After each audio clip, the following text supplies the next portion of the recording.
एक बार की बात है, एक नदी के किनारे एक पेड़ लगा हुआ था। उस पेड़ से दो पत्ते टूटे और उस नदी में गिर गए। एक पत्ता खड़ा गिरा और एक पत्ता आड़ा गिरा। जो पत्ता खड़ा गिरा वह ऐसा सोचने लगा कि उसके गिरने से नदी बहने लगी, और जो पत्ता आड़ा गिरा वह सोचने लगा कि वह एक समय इस नदी के बहाव को रोक देगा, यानी इस नदी को बहने से रोक देगा। अब दोनों नदी के बहाव में आगे बढ़ते गए। दोनों इस बात से अनजान थे कि दोनों की वजह से कुछ नहीं हो रहा था। नदी स्वतः स्वतंत्र रूप से अपने आप बहती चली जा रही थी। जो पत्ता आड़ा गिरा था और जो ये सोचता था कि वो नदी को रोक देगा, वह जोर जोर से चिल्लाता कि ऐ नदी, मैं तुझे ज़रूर रोक दूंगा।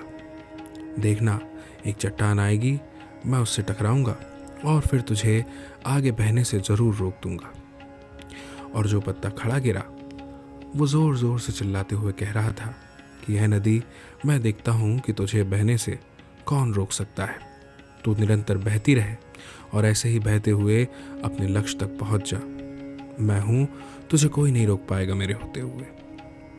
अब इन दोनों पत्तों की सोच की वजह से इनके जीवन में सुख और दुख को तय कर दिया है। जो पत्ता आड़ा गिरा है वह सोचता है कि वह नदी को रोक देगा। वह नहीं जानता कि वह नदी को नहीं रोक सकता। और जो पत्ता खड़ा गिरा वह भी नहीं जानता कि उसकी वजह से नदी नहीं बह रही है, लेकिन उसकी यह सोच कि उसकी वजह से नदी बह रही है उसे जीवन भर सुख का आनंद देगी। इसी तरह से हमारे जीवन में भी जो सुख और दुख हैं वो पूर्णतः हमारे नज़रियों पर निर्भर करते हैं।